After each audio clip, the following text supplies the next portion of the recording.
आज के इस वीडियो लेक्चर में हम देखने वाले हैं कि रिजर्व किसे कहते हैं, रिजर्व के क्या क्या टाइप्स हैं और क्या डिफरेंस है प्रोविजन और रिजर्व्स में। सबसे पहले बात करते हैं कि रिजर्व क्या होता है। जैसे कई बार कंपनी को बहुत अच्छा खासा प्रॉफिट हो जाता है तो कंपनी क्या करती है, कुछ पैसे प्रॉफिट से निकाल कर रिजर्व बना देती है। वो कई टाइप के रिजर्व बना सकती है और इसी के आधार पर रिजर्व को कैटेगराइज किया गया है कि कौन सा रिजर्व कहलाएगा अगर वो किस पर्पस के लिए रखा गया है। रिजर्व जनरली कंपनी की मुश्किल कंडीशन में उसकी हेल्प करने के लिए बनाया जाता है। जैसे मान लो इस साल इस फाइनेंशियल ईयर में आपका प्रॉफिट हुआ 10 लाख रुपए।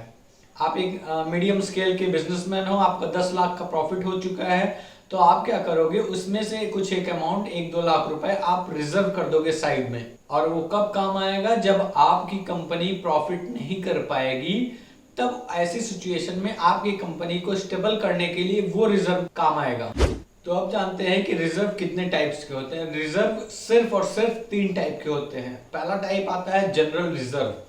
जनरल रिजर्व क्या होता है, जैसे कि आपको मालूम नहीं है कि फ्यूचर में क्या होने वाला है, ये बात किसी को भी नहीं मालूम है, तो कल को उस बिजनेस एंटिटी को कुछ नुकसान ना हो, कल बुरे हालात अगर आएंगे कंपनी के, तो ऐसी सिचुएशन में कुछ पैसा जो रिजर्व किया जाता है उसे ही जनरल रिजर्व कहते हैं। मतलब मुझे ये नहीं मालूम है कि इस रिजर्व का फ्यूचर में क्या यूज होगा, इसका फ्यूचर यूज मुझे पता नहीं है। बस मुझे ये पता है कि बिजनेस में अप्स एंड डाउन्स होते रहते हैं। इस सिचुएशन में जो पैसा मैं रिजर्व कर रहा हूं वो डाउनवर्ड सिचुएशन में मुझे अपवर्ड ले जाने में मदद करेगा।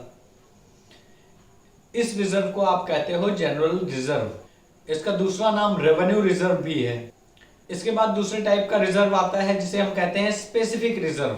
तो जनरल रिजर्व में क्या होता है कि हमको पता नहीं होता है कि ये पैसा कहाँ यूज होने वाला है, लेकिन ऐसा रिजर्व जो हमें पता है कि कहाँ यूज होगा उसे कहते हो स्पेसिफिक रिजर्व।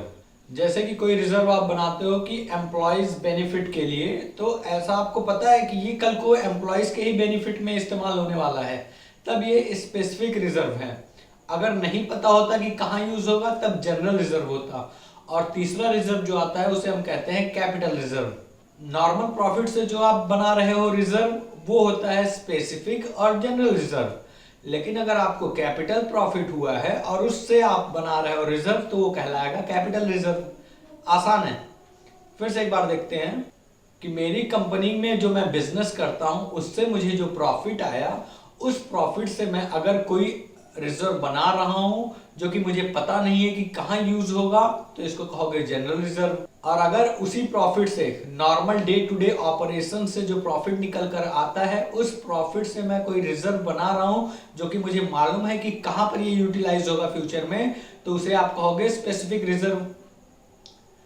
और अगर normal day to day operation से जनरेटेड प्रॉफिट नहीं, ऐसा प्रॉफिट जो कि हमें कैपिटल प्रॉफिट हुआ है, उससे अगर हम रिजर्व बना रहे हैं तो उसे कहोगे कैपिटल रिजर्व। अब आप पूछ सकते हो कि कैपिटल प्रॉफिट क्या होता है। तो जैसे मान लो आपकी कोई लैंड है, उसका एप्रिसिएशन हो गया, वैल्यू बढ़ गई उसकी, तो वो आपको कैपिटल प्रॉफिट हो गया। कोई आपका फिक्स्ड एसेट है, उसको आपने बेच दिया, तो ऐसी सिचुएशन में बड़ा अमाउंट आपके पास आता है जो कि कैपिटल प्रॉफिट के अंडर में कैटेगराइज किया गया है। और कौन सा प्रॉफिट है जिसे कैपिटल प्रॉफिट की रेंज में आप लाओगे, तो जैसे कि आप शेयर, क्या होता है कि कई बार शेयर हम लोग फॉरफिट कर लेते हैं, उससे हमको बहुत सारे पैसे मिल जाते हैं। मतलब मैंने मार्केट में शेयर इशू किए थे, वापस से मैंने छीन लिए लोगों से। छीनना मतलब कि छीनना वर्ड उतना एग्जैक्ट नहीं है, मैंने वापस से उसे फॉरफिट कर लिया, अपने पास वापस कर लिया। तो ऐसे सिचुएशन में जो प्रॉफिट मुझे अराइज हो रहा है उसे भी आप कैपिटल प्रॉफिट की कैटेगरी में डालोगे। और कोई भी प्रॉफिट जो हमको इनकॉर्पोरेशन से पहले हुआ है, प्रॉफिट प्रायर टू इनकॉर्पोरेशन, ये सब भी आते हैं कैपिटल प्रॉफिट के कैटेगरी में। तो इन सब प्रॉफिट से अगर आपको रिजर्व बनाना है तो वो रिजर्व ना जनरल कहलाएगा ना स्पेसिफिक कहलाएगा, वो कहलाएगा कैपिटल रिजर्व। अब बात करते हैं डिफरेंस क्या है प्रोविजन में और रिजर्व में। पहले वीडियो लेक्चर में आप समझ चुके हो प्रोविजन क्या है, दूसरे वीडियो लेक्चर में आपने जान लिया अभी तक कि रिजर्व क्या है। अब देखते हैं कि इन दोनों में डिफरेंस क्या है। तो इस चार्ट की मदद से आप देख पा रहे होगे, पहला पॉइंट जो पहला बेसिस मैंने बनाया हुआ है वो है मीनिंग का। तो जो प्रोविजन होता है वो किसी नॉन लायबिलिटी के लिए बनाया जाता है। जैसे कि मुझे पता रहता है कि मेरे डेटर्स जो है 5 लाख के हैं, मेरी लायबिलिटी 5 लाख की ही है, तो इनके ऊपर मैं प्रोविजन बनाता हूँ। लेकिन रिजर्व में लायबिलिटी अननोन रहती है, मुझे ये नहीं पता रहता है कि किस पर्पस के लिए इस्तेमाल होगा और कितना इस्तेमाल होगा। अब बात करते हैं चार्ज की, कि प्रोविजन का क्या चार्ज है और रिजर्व का क्या चार्ज है। तो जो प्रोविजन होता है वो एक्चुअल प्रॉफिट को कम कर देता है, यहाँ पे चार्ज करता है ये। लेकिन जो आपका रिजर्व होता है वो एक्चुअल प्रॉफिट को कम नहीं करता, वो अप्रोप्रिएट तरीके से वो डिस्ट्रीब्यूट कर देता है। Means it's an appropriation instead of a charge against profit. तीसरा पॉइंट है कि प्रॉफिट एंड लॉस स्टेटमेंट में कहां पर आता है ये। तो प्रॉफिट एंड लॉस स्टेटमेंट में हमको पता है कि जो भी प्रोविजन का अमाउंट रहता है उसे हम डेबिट साइड लिखते हैं, लेकिन reserve profit and loss adjustment account में रहता है, ना कि प्रॉफिट एंड लॉस अकाउंट में। अब देखते हैं कि क्रिएशन कैसे होता है इन रिजर्व का या प्रोविजन का। तो भाई कंपनी के पास प्रॉफिट आएगा तब उसमें से रिजर्व बनेगा, और प्रोविजन चाहे आपका प्रॉफिट आए चाहे ना आए आप बना सकते हो।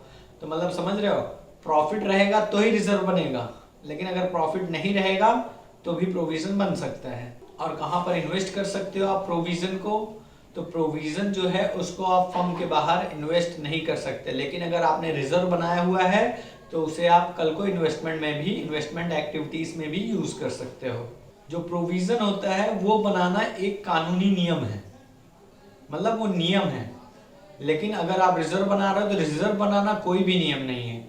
तो आप देख रहे हो इन 6 पॉइंट्स की मदद से क्या डिफरेंस है। अगर मान लो 5-6 मार्क्स से ऊपर का आता है एग्जाम में ये सवाल, तो आप 1-2 पॉइंट अपने मन से ऐड कर सकते हो। अगर ये वीडियो लेक्चर आपको हेल्पफुल लगा हो या फिर आपको इन्फॉर्मेटिव लगा हो तो प्लीज इसे लाइक करना। चैनल पे पहली बार आए हो तो सब्सक्राइब करके ही जाना है आपको, और किसी का भला करना चाहो तो शेयर भी करना है। So keep learning, keep growing. Bye bye.